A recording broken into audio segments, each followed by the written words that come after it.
어떻게 보면 이 나라의 실정이 이제 유라굴로 광풍이 이미 시작되었다라고 말할 수도 있을 것 같습니다. 우리는 광풍의 초입, 이제 초입이라고 말씀드릴 수가 있습니다. 많은 우여곡절들이 있었지만 지난번에 한번 말씀드렸지만 이제 경제적인 한파가 들이닥칠 가능성이 매우 큽니다. 이 나라가 정부가 계속해서 미국을 적대시하고 무시하는 한 이미 GM을 철수하는 단계로 들어갔고, 그리고 이제 무역 제재를 계속 가해올 전망이고, 또 우리나라 여러 개 은행에서 북한에 큰 돈을 송금한 그런 혐의가 있기 때문에 국제적으로 제재를 받을 수 있는 그런 위치 가운데 와 있습니다.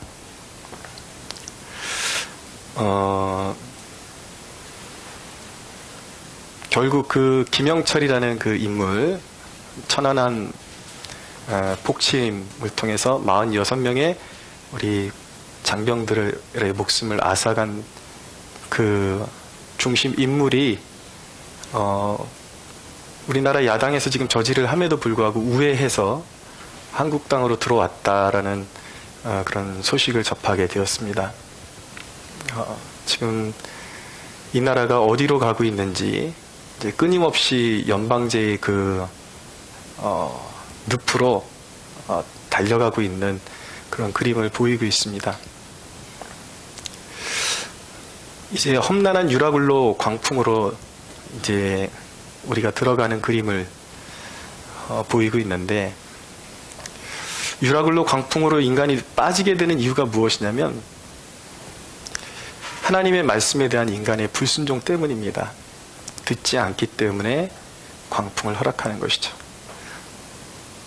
그럼 이 광풍을 어떻게 헤쳐나가는 것이 지혜로운 것인가? 하나님께서 분명히 광풍을 헤쳐나갈 수 있는 길을 우리에게 예비해 놓으셨습니다. 유라굴로 광풍을 헤쳐나갈 수 있는 힘이 무엇인가? 그것을 좀 말씀드리려고 합니다. 첫째는 무엇이냐면 나의 이기심을 내려놓고 영적인 연합을 이루는 것입니다. 그 어느 때보다도 위급한 시기에 가장 중요한 것은 무엇이냐면 특별히 하나님의 백성들의 연합이 중요합니다. 나 혼자 살겠다고 하면 모두가 죽는 것입니다. 오늘 말씀해 보면은 이제 열 나흘 동안 배 안에 갇혀가지고 제대로 먹지도 못하고 바울과 이 배 안에 있는 사람들이 고생을 했습니다. 근데 오늘 이제 열 나흘째 되는 날 밤에 사공들이 육지와 얼마만큼 가까이 와 있는지를 측정하기 위해서 배 수심을 이제 물의 수심을 측정을 했어요. 그러니까 수무길이 처음에는 20길이 되었다. 한 수심 36m 정도 되는 것입니다. 그리고 조금 가다가 보니까 15길이 되었다. 수심 한 27m 정도가 되는 거죠. 그러니까 그들은 이제 직감적으로 조금만 어디로 더 가면은 이제 항구가 배를 댈 만한 어떤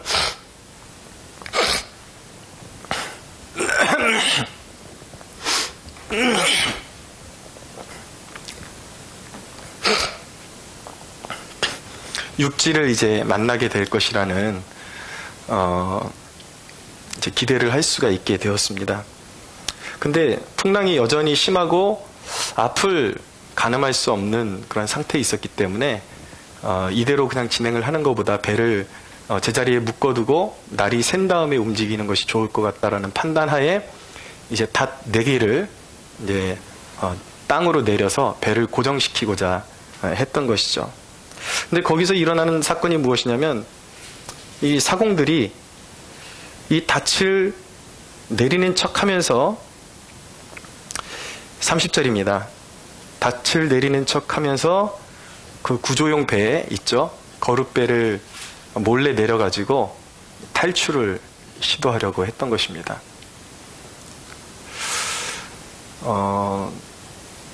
여러분, 근데 바울이 그들이 탈출하게 되면 구원은 없다라고 그렇게 선포를 했던 것이죠.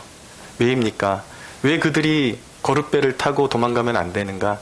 첫째, 선원들이 그렇게 도망가 버리면 배 안에 있는 사람들의 사기가 떨어집니다. 또 하나는 무질서해집니다. 왜냐하면 구원의 약속의 말씀이 있음에도 불구하고 또 인간적으로 누군가가 탈출한 걸 알게 되면은 서로 살겠다고 하나님이 주시는 질서 안에서 안식을 누리지 못하고 그 배 안에서 어떤 일이 일어날지 모르는 거예요. 서로 살겠다고 폭동이 일어날 수도 있고 갑자기 사람들이 이성을 잃어버릴 수도 있고 왜 우리만 탈출할 수가 없느냐, 그런 것이죠. 그래서 이 배 안에는 운명 공동체로 하나님께서 묶어주신 거예요. 같이 항해하고 같이 하나님께서 주신 뜻을 깨닫고 같이 도달할 수 있도록, 목적지에 도달할 수 있도록 하나님께서 묶어주신 것이죠.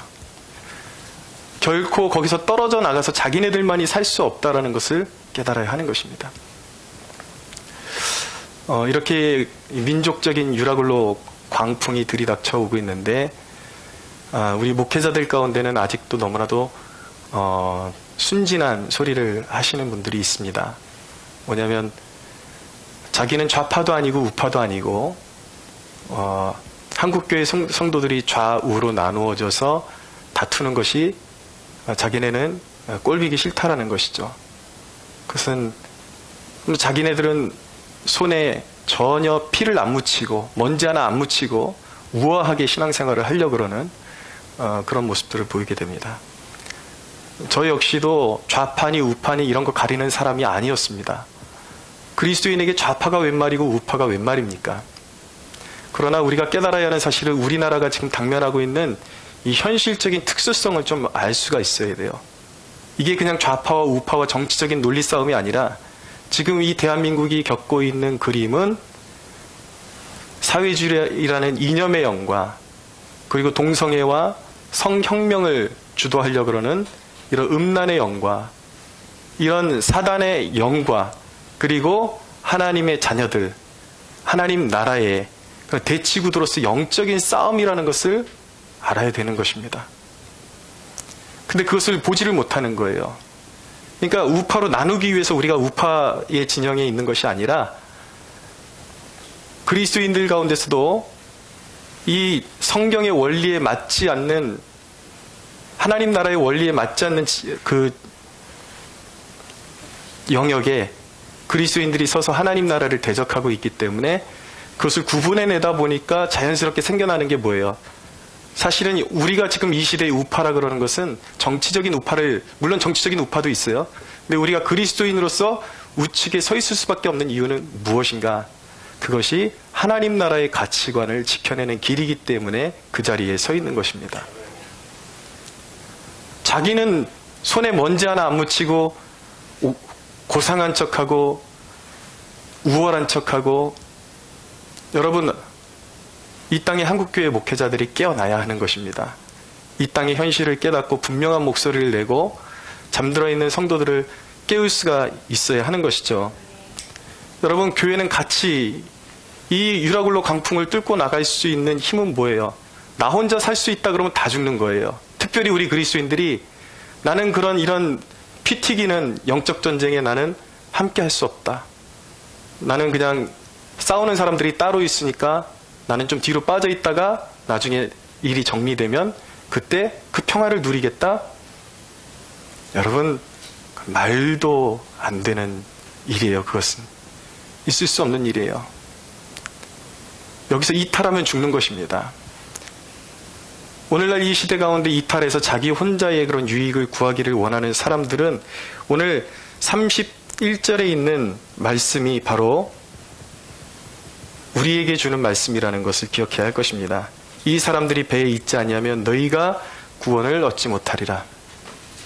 함께 해야 하는 것입니다. 할렐루야.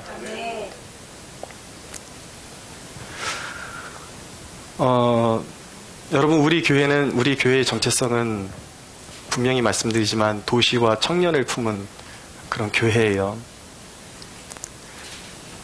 그리고 애국하는 교회로 우리는 분명한 목적을 가지고 있습니다. 이 나라의 건국 이념은 원래 단순히 정치적인 이념으로 세워진 나라가 아니라 건국 대통령인 이승만 대통령 때로부터 해서 원래 이 나라는 하나님께 바쳐진 나라로 만들기 위해서 하나님을 섬기는 나라로 세운 나라가 바로 대한민국인 것입니다. 그래서 교회와 대한민국은 뗄 수가 없어요. 우리 선조들이 단순히 피 흘려서 교회를 세운 것이 아니라 대한민국이라는 나라를 세운 것입니다. 그런데 여러분, 우리가 어찌 나라가 이렇게 어두움을 통과하고 있고 유라굴로 한복판에서 고난을 다 겪고 있는데 나 혼자 살겠다고 거룻배를 타고 도망갈 생각을 할 수 있다는 말입니까?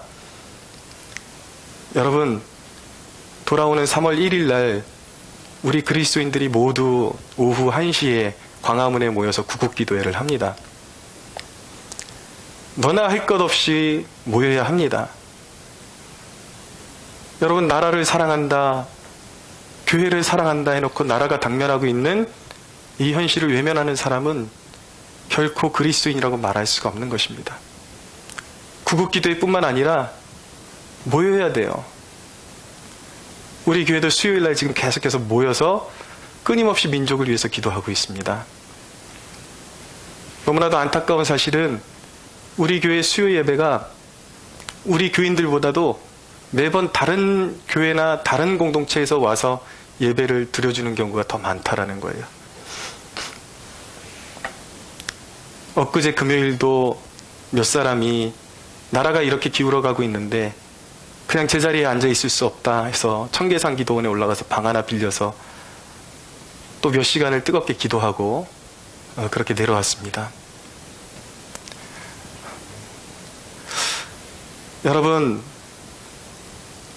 여러분들이 하나님 나라와 이 나라의 안위를 무시하고 여러분들의 안위가 존재할 수 있다라고 그렇게 믿지 마십시오. 분명히 말씀드리는데 우리 캠퍼스 성막교회는 분명한 비전을 가지고 있는 교회예요. 그리고 우리 교회는 기존 교회들이 영적인 매너리즘에 머물러 있는 것을 탈피하고 새로운 마음을 가지고 새롭게 세워보겠다고 그렇게 세워진 교회가 우리 캠퍼스 성막교회입니다.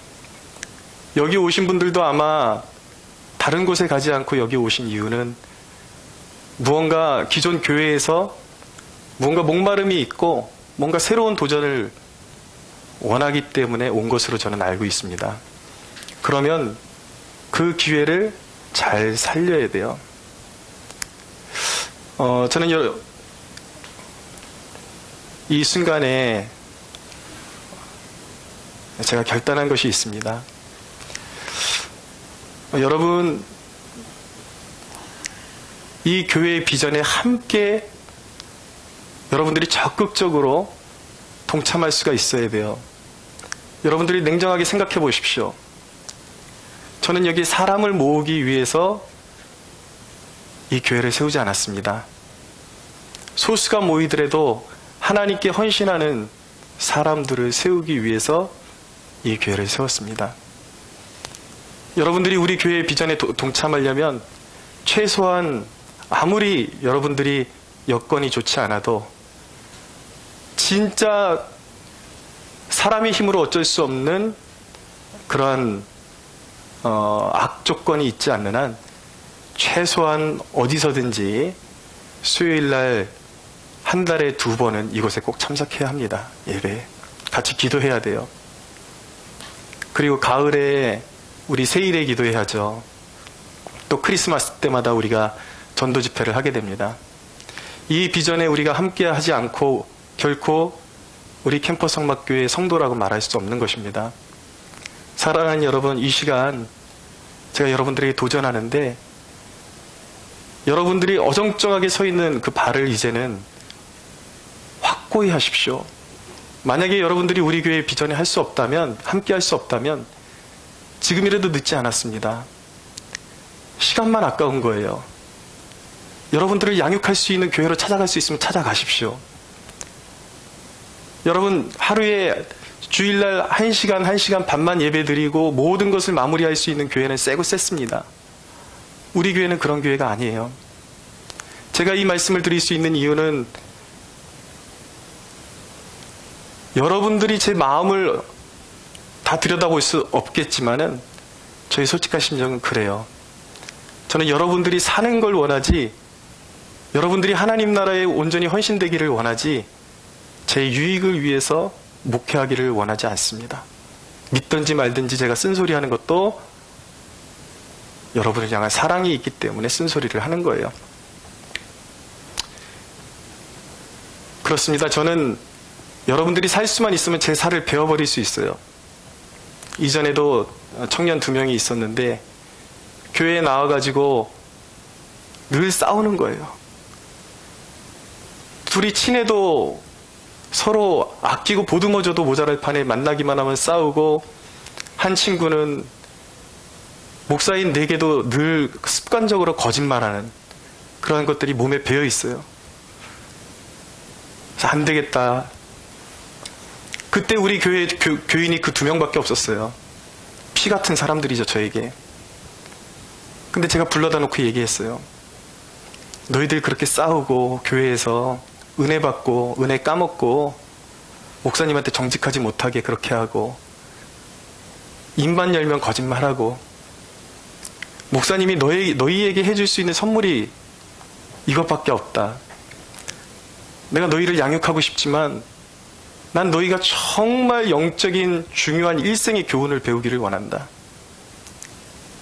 그래서 교회를 내보냈어요. 나가라고. 나가서 소중한 사람들을 귀히 여기지 못하고 불순종했을 때에 감내해야 될 그 아픔이 뭔지 네 몸으로 한번 체험해봐라. 그 아픔을 통해서 깨닫고 거듭나고 새롭게 태어나고 어디에 정착하든지 정말 너희들이 하나님을 진심으로 섬기는 사람들로 설 수만 있다면 목사님은 여기 혼자 남아도 괜찮다. 내보냈어요. 여러분, 저는 여러분들을 정말 아끼기 때문에 여러분들이 영적인 그런 세상과 하나님 나라의 중간지대에서 어정쩡하게 서 있는 모습을 보면 너무 가슴이 아파요.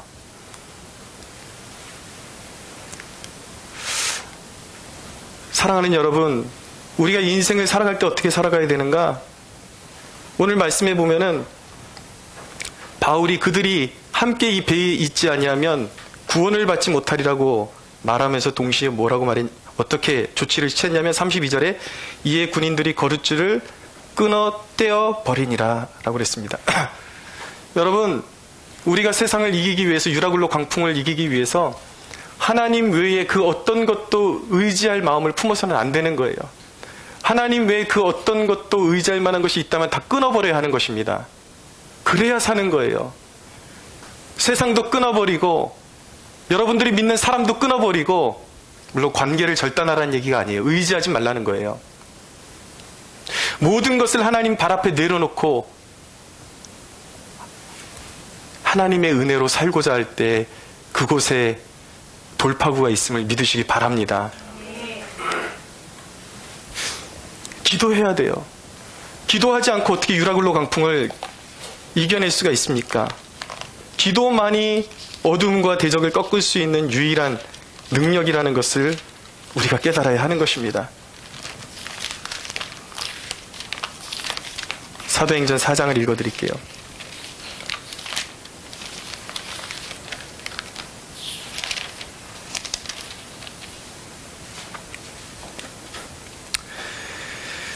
사도들이 누임에 그 동료에게 가서 제사장들과 장로들의 말을 다 알리니 그들이 듣고 한 마음으로 하나님께 소리 높여 이르되 대주제여 천지와 바다와 그 가운데 만물을 지으시니요 또 주의 종 우리 조상 다윗의 입을 통하여 성령으로 말씀하시기를 어찌하여 열방이 분노하며 족속들이 허사를 경영하였는고 세상의 군왕들이 나서며 관리들이 함께 모여 주와 그리스도를 그의 그리스도를 대적하도다 하신 이로소이다.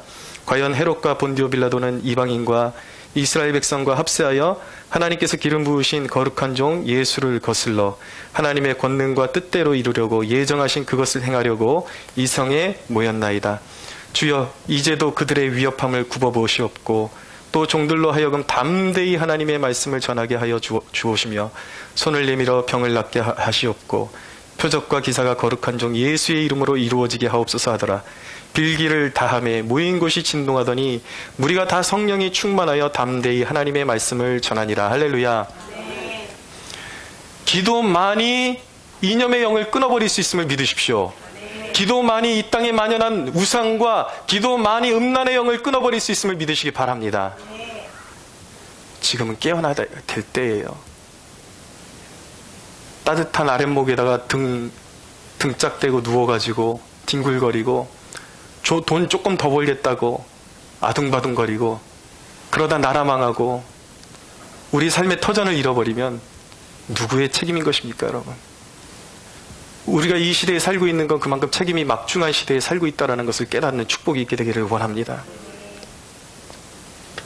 두 번째로 유라굴로 강풍을 통과하는 힘은 무엇입니까? 그것은 회개를 넘어서 완전한 신뢰의 단계, 하나님을 향한 신뢰의 단계로 들어가는 것입니다. 여러분, 하나님께서 유라굴로 강풍을 주시는 이유가 무엇인지 아십니까? 시련을 주시는 이유가 무엇인지 아십니까? 망하라고 주시는 것이 아니라 회개하고 새롭게 되라고 주시는 것입니다. 그래서 우리는 이 시대 가운데 하나님의 뜻을 잘 깨달아야 돼요. 유라굴로 강풍 속에서 교회가 해야 될 일이 무엇인가? 우리의 영적인 안일함을 깨달아야 되는 것입니다. 우리가 하나님보다 세상을 더 사랑했구나.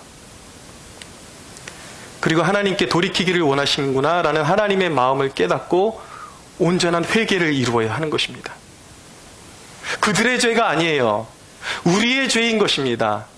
왜 유라굴로 강풍이 오는지 아십니까? 좌파들의 문제가 아니에요.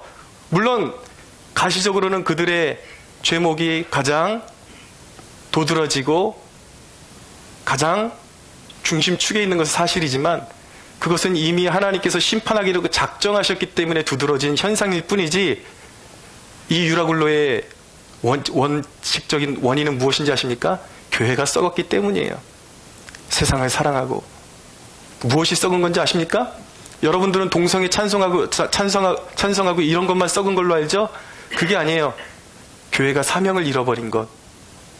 기도하지 않고 복음을 전하지 않고 돈 조금 더 벌려고 쫓아다니고 세상을 사랑하고 자녀를 믿음으로 양육하지 않고 이것이 교회가 썩은 것이라는 거예요. 이것 때문에 유라굴로 강풍이 온 것입니다. 하나님께서 원하시는 것은 무엇인가? 우리의 죄악을 깨닫기를 원하시는 것입니다. 그러나 우리가 그 죄악을 깨닫고 하나님 앞에 온전히 회개를 올려드린 후에 우리가 하나님과의 관계를 바로 세운 후에 하나님께서 우리에게 원하시는 것은 무엇이냐면 죄인처럼 고개를 숙이고 다니는 것을 원하시는 것이 아니라 우리를 깨닫게 하신 후에 우리를 구원하기를 원하시는 하나님을 바라보며 신뢰하기를 원하시는 것입니다. 할렐루야. 보세요. 33절을 보십시오. 날이 새어감에 바울이 여러 사람에게 음식 먹기를 권하여 이르되 너희가 기다리고 기다리며 먹지 못하고 줄인 지가 오늘까지 10나흘인즉 음식 먹기를 권하니 이것이 너희가 구원을 위하는 것이요 너희 중 머리카락 하나도 잃을 자가 없으리라 하고 떡을 가져다가 모든 사람 앞에서 하나님께 축사하고 떼어 먹기를 시작하매 라고 말씀합니다. 음식을 먹으라는 뜻은 무엇입니까? 너희의 슬픔을 믿음으로 바꾸라는 것입니다. 이제는 하나님께서 그 회개를 받으셨으니까 구원을 이루실 하나님을 신뢰함으로 여기가 끝이 아니라 내일의 소망을 하나님께서 주셨으니까 이제는 울지 말아라. 이제는 슬퍼하지 말아라. 이제는 신뢰해라. 내일이 있으니까 이제는 음식을 먹으라는 것입니다. 할렐루야.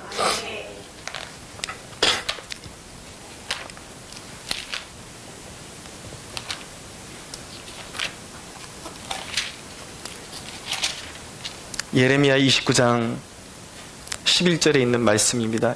바벨론의 포로로 잡혀온 백성들에게 하나님께서 예레미야를 통해서 주신 말씀입니다. 여호와께서 이와 같이 말씀하시니라.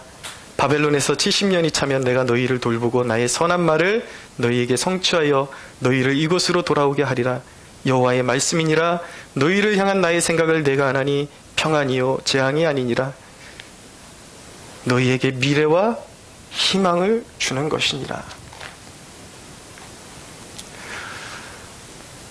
사랑하는 여러분, 회개하는 백성에게 하나님께서 미래를 주심을 믿으시기 바랍니다. 우리나라는 결코 가라앉지 않습니다. 이 땅은 결코 파멸되지 않습니다. 할렐루야.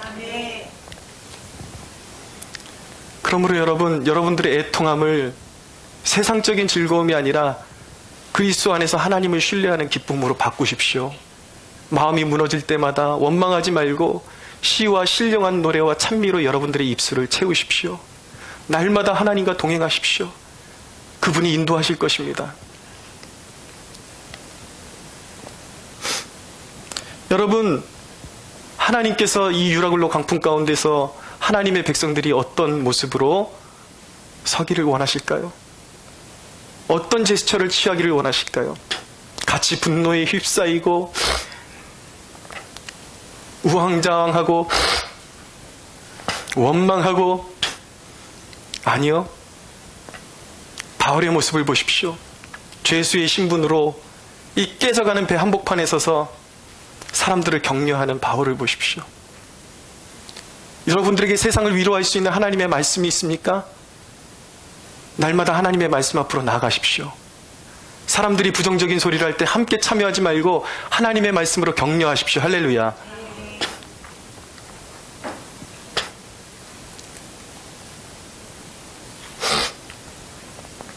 이 위대한 사람을 보십시오.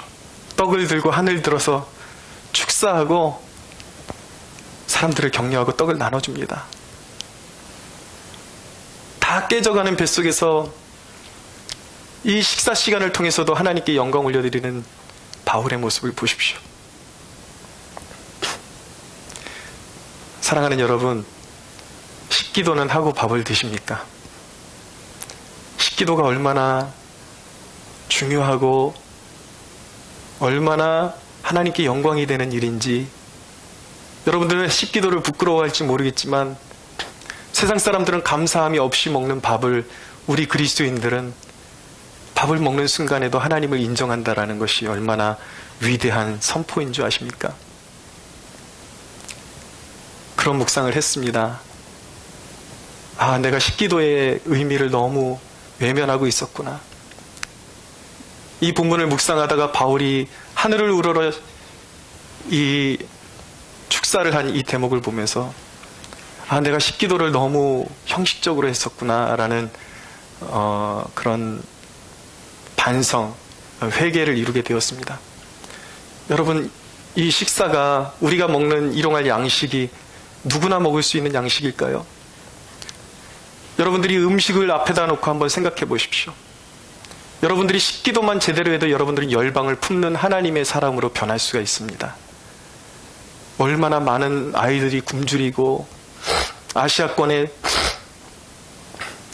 가난한 나라에 태어나서 원치 않는 환경 가운데 노예로 팔려가서 어릴 때부터 일하고 공장에 팔려가서 일하고 오늘도 수백 명이 저 아프리카 땅에서 그렇게 기아대책본부에서 그렇게 애를 쓰는데도 수많은 사람들이 애들이 죽어가고 있어요. 여러분, 은혜의 빚진 마음으로 식사를 대하십시오. 은혜의 빚진 마음으로 하나님 앞에 식사 기도를 하십시오. 여러분들이 그 순간에 열방을 품고 기도할 때에 하나님께서 열방을 향한 돌보심을 행하실 줄로 믿으시기 바랍니다. 여러분들이 먹고 있고 사는 모든 순간순간마다 하나님의 영광을 생각하십시오. 여러분들이 먹고 있고 생각하는 그 모든 순간마다 죽어가는 영혼들이 살아날 수 있도록 기도의 장으로 바꿀 수 있는 축복의 사람들이 되기를 축원합니다.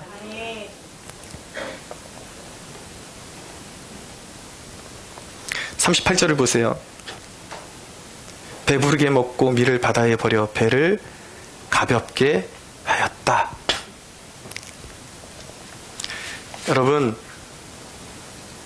여러분들의 인생의 끝날에 무엇을 가지고 천국에 입성하시고 싶으십니까? 어떤 것이 인생을 잘 사는 방법인지 아십니까? 욕심을 가지고 바리바리 모으는 것이 인생을 잘 사는 것이 아닙니다. 물론 자기 생활을 위해서 어느 정도 모으는 건 필요하지만 우리의 삶의 목적은 욕심을 가지고 모으는 것이 우리의 삶의 목적이 되는 것이 아니에요. 하나님께서 주신 것은 청지기의 직분을 가지고 나누어 주라고 우리에게 주신 것입니다. 그런 축복이 있었으면 좋겠습니다. 우리가 이 세상의 삶을 다하고 세상을 떠나갈 때에 자식들에게 돈과 세속적인 욕심만 유산으로 물려주는 것이 아니라, 돈이 없어도 괜찮습니다. 여러분들이 가진 모든 것을 이웃을 향해서 다 나누어 주고 빈몸으로 영광스럽게 하나님 나라에 입성해서 여러분들의 묘지의 묘비에 어떤 말이 기록되기를 원하십니까? 저는 이런 간절한 소원이 있는 저와 여러분들이 되었으면 좋겠어요. 오직 하나님만으로 만족한 사람. 할렐루야. 여기서 뭐 하나 봤자, 여기다가 놔둬봤자 다 쓸모없는 거예요. 물질이라는 것은 그런 것입니다. 그러나 하나님의 기쁨이 되기 위하여 하나님의 눈물이 있는 그곳을 향해서 죽어가는 그들, 아무 백도 없이 선교지에 나가서 선교하시는 선교사님들 생활비로 여러분들이 흘려보낼 때 그것은 놀라운 생명을 살리는 씨앗이 됨을 믿으시기 바랍니다. 세 번째로, 유라굴로 광풍에서 이겨내는 힘은, 돌파하는 힘은 무엇입니까? 성령의 인도를 따르는 것입니다. 자, 39절을 보십시오. 날이 새며 어느 땅인지 알지 못하나 경사진 해안으로 된 항만이 눈에 띄거늘 배를 거기에 들여다 댈 수 있는가 의논한 후 40절 닻을 끊어 바다에 버리는 동시에 키를 풀어 늦추고 돛을 달고 바람에 맞추어 해안을 향하여 들어가다가 라고 말씀하고 있어요. 여러분, 고통은 무한정으로 이어지는 것이 아닙니다. 하나님께서 회복을 명하시는 때가 있음을 믿으십시오. 노아의 방주 이야기에서도 방주가 한이 없이 떠돌아다니다가 정처가 없이 떠돌아다니는 것 같았지만 어디가 목적지인가 알 수 없었지만 하나님의 때에 하나님께서 말씀하셨어요. 노아와 그의 가족들과 동물들을 생각하사. 하나님께서 늘 여러분들을 생각하고 계시다라는 것을 잊지 마십시오. 앞이 보이지 않는다고 해서 여러분들에게 주어진 유라굴로 강풍 가운데 온전한 회개를 이루고 하나님만이 나의 만족이요 예수만이 나의 전부다라고 고백할 수 있다면 어느 순간 하나님께서 허락하신 심판의 광풍이 하나님의 인도하는 순풍의 바람으로 변화된다라는 사실을 믿으시기 바랍니다. 하나님은 결코 버리지 않으세요. 오늘 이 배가, 깨져가는 배가 이제 바람을 타고 어디론가 이제 정착해 가기 시작합니다. 단순히 바람이 아니에요. 바람 뒤편에 역사하시는 분, 성령께서 개입하셔서 이제 구원의 항구로 인도해 가시는 것입니다.